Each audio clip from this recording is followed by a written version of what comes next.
Welcome to lecture 2. In the last class, we have identified the role soil mechanics will play in civil engineering. Any civil engineering structure or facility will have to rest on or in the ground, which means they have to deal with soil. Also, we use soil as a construction material for all our embankments, dams, as a backfill behind retaining walls, as a subgrade for roads. Unless we know the properties of this material formed in nature, we will not be able to do a proper civil engineering job. Any stability or serviceability of a major civil engineering facility like a tall building, factory, etc. again depends on the characteristics of the ground. And the ground consists of different types of soils, the place it is located, etc. So today's lecture, that lecture 2, will concern itself with origin of soils. Lecture 2 will be talking of origin of soils. If I want to talk of that, I had to go back to engineering geology, which I am sure you all have studied last semester or semester before that. Engineering geology. Then we'll talk of how the soils are formed. Then what are the soil types. But before that, let me say some changes take place after formation, post depositional changes, and then we'll end up with different soil types we get all over the world or specifically India, and then see what we can talk about how to use this information. Let us start with the origin, which means we need to talk about the geology of the earth, which you probably know was created or formed some 2.3 billion years ago. So in this earth, originally it was a hot gas, got liquefied into magma, and then the rocks got formed. And Hyderabad is a classic example where we have one of the oldest rocks in the world, somewhere they claim are 2.4 billion years old. So when you talk of rocks, we classify them as igneous, then we say sedimentary, and the third is called metamorphic. So there are three classes of rocks. Igneous, which means these are formed due to cooling of magma. Magma is the hot molten liquid which is even now at the center of the core of the earth. So you have magma, and in the history of earth they have got cooled. This magma got cooled. There are different types of igneous rocks. We call them as intrusive and extrusive. Intrusive is one which got cooled inside the surface of the earth, whereas this one, extrusive, is the one that got cooled on the surface. The best example, if you want to identify, granite, which is again available here, is an intrusive rock, whereas basalt, which came through the crevices, gaps, etc., through the mantle and got cooled on the surface, is called the extrusive. So these rocks have got formed long time back, and they were there in existence for billions of years. They get changed in the process, not all of them. Some of them, due to weathering, transportation, etc., you end up getting sedimentary rocks. These are all formed as deposits in some liquid phase, that means could be water, sea, etc. That is why we call them as sediments. They have been carried, deposited inside water bodies, and they become again hard. That rock is called the sedimentary rock. We'll talk about the agencies which will cause this change. We call it weathering, could be physical, chemical, mechanical, etc. And then you get sedimentary rocks. These actually start as a deposit, and that deposit, when it becomes hard, it becomes a rock. So you will have different types of sedimentary rocks. After that, it is possible due to tectonic activity, which means we talk of tectonic which means heat and pressure are applied inside the earth, and the sedimentary rock gets transformed into metamorphic one. For example, you would have heard the name of gneiss, schist, marble, etc. These are the metamorphic rocks. There are several varieties. I would like you to go back and revise your engineering geology course on rocks and minerals to get a complete picture. For me to repeat that would make it that we take a long time for this course, so we like you to revise that.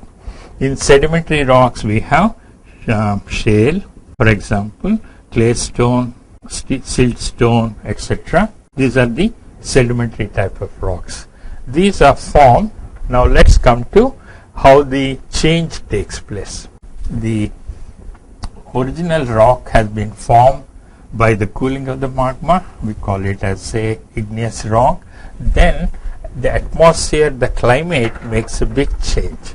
So if I have an igneous rock, it is subjected to what we call as weathering. Weathering means, for example, every day because of the sun we have heating and cooling, or it can be due to rain. If I look at it, it could be wet and dry. So when you subject the rock to a large number of these cycles, the chances are it will start cracking and become small pieces. So that could be one of the reasons for the deterioration in the quality. This rock originally could be very strong and stiff, but because of repeated cycles of heating, cooling, etc., it can change. So here weathering we classify as physical, mechanical, chemical, or even biological. Just imagine I have a slope which is formed because of, say, the molten liquid coming up or due to some tectonic activity. If for some reason a piece of rock from here gets dislodged, it starts slipping or rolling and it comes down here, and in the process it can break. You can imagine a fall from 10, 20, 50, 100 meters, and if you drop a stone, even that can break. So that is what you can call as physical. It can also mean this we are talking of. This could be same mechanical, that is when you heat and cool, the stresses become, when you heat it is highly tensile, so the same rock will expand. When you cool it, it may not come back to the original, so there could be a certain gap, and that could be a crack.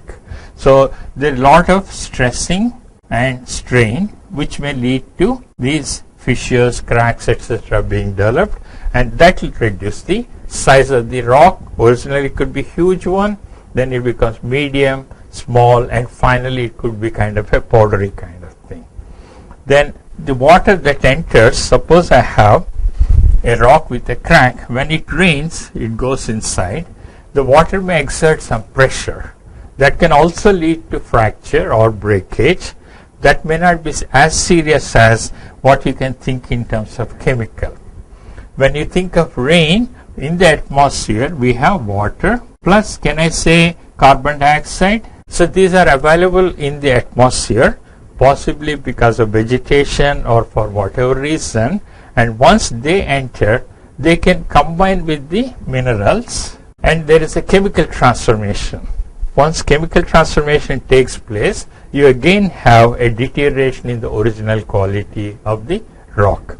So that could lead to the deterioration of the rock. Third one, you may be wondering what it is. Imagine if into a crack a seed comes and then you have a tree coming there. The roots have enough pressure to break it. So that is what we call as biological. So these are some of the basic starting processes that will deteriorate an igneous rock into smaller pieces. Then we have simple gravity, water, etc., which will transport this material. Second part that takes place, once the pieces become small, then imagine what transport can take place. As I said, a rock fall may occur. A piece of rock will come down and then collect here. So I can say it is simply gravity. How about when it rains heavily, all the water falls here, then the water will flow. It will carry the sediments or loose particles. So that we call as transport. It can go on up to, once you have the land and the sea, all the sediment the rivers will carry and deposit in the sea. Or along the river, it will carry it. The heavier particles will settle first, the medium size, the fine and extra fine as the river progresses. I will show you a little later how the particle sizes along the Ganges can be easily identified. So water is the biggest transporting agent. All you had to do is, after a rainy day, look into the streams and the rivers near your college or home, and you will see the water looks very muddy. Why does it happen that? Because the flowing water collects all the loose particles. It's also very interesting, when a raindrop falls, it is falling from a height of, let's say, 1 to 2 kilometers. The velocity is so high, even though the drop is of a very small height, the kinetic energy is so high enough to discharge or displace the or disintegrate the particles, and once the raindrop dislodges, that particle will flow with the water, and that is the reason why the particles start collecting in the water and they will flow along with the flow. And that is why we keep saying the greenery is the best one. If you have a forest, the raindrops fall on the leaves, so the soil will not get impacted with the rainwater, so erosion is very less. So let me add here, transportation is preceded by erosion. What is erosion? Erosion is nothing but removal of particle from its place. So because of all these, the rock which has become smaller and smaller fractions can get transported easily into rivers, streams, etc. They can get deposited into lakes, ponds, and of course the sea. We also say they get deposited into floodplains. In a peak flood season, if you see any river, the width of the river keeps changing. This could be the lean season width, whereas the peak flood season, the width could be very large. This is lean season flow, this is the peak. So when the river is in spate or in flood, the total width would be, let us say, B total. Whereas in the month starting from November till May, the width continuously reduces and this becomes a small b. So whatever soil it was carrying during the peak flood season gets deposited here. And of course these are very good fertile soils, good for irrigation, etc. And unfortunately in the present day, people are encroaching into the floodplains, and then they keep complaining that when the flood occurs, their houses are getting submerged. The problem is that we are not respecting the nature. Every river needs space to have complete flood season flow. If you don't, this is what can happen. So let us say now we are talking of the transport of material, and that reaches the stagnant or constant, no flow velocity. Let's say I have a pond or a sea. As you can see, when the river is going there, it has certain velocity, and in the sea there may be waves but no flow. Same thing here, if I have a pond or reservoir, the velocity is 0 because this is stagnant water. So when the water comes here, the particles start settling, and that is what we call sediment. And imagine all these processes take place over hundreds, thousands or millions of years.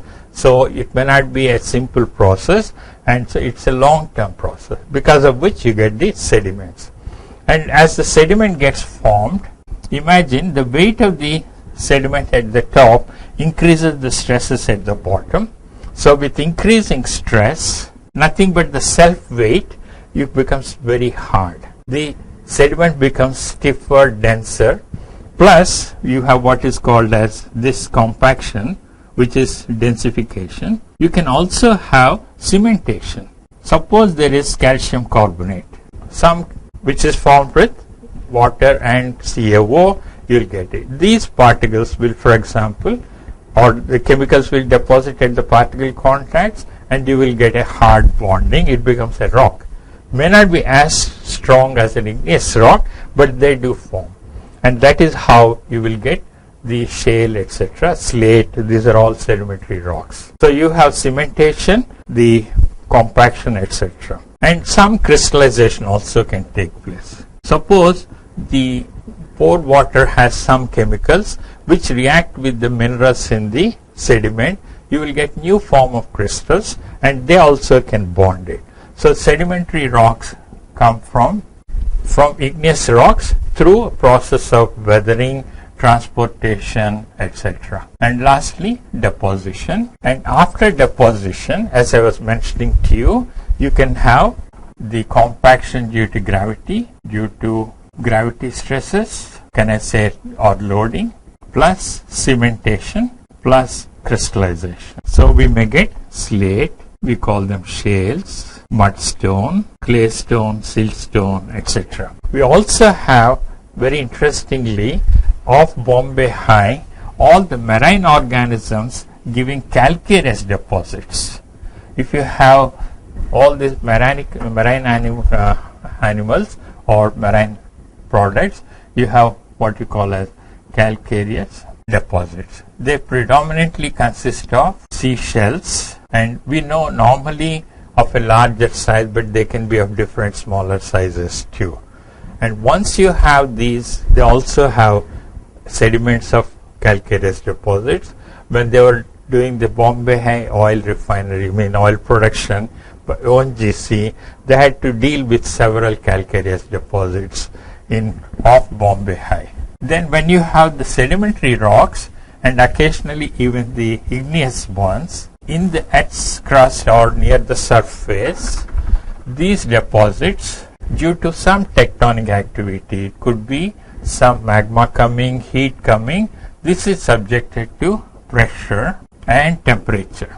The process of changing from sedimentary to metamorphic is called metamorphosis. That means change due to temperature and heat is called metamorphosis, and you get the metamorphic rocks. Examples of these are the schist, gneiss, and for example, the one you see all along eastern and western Ghats, laterites, several varieties of these rocks.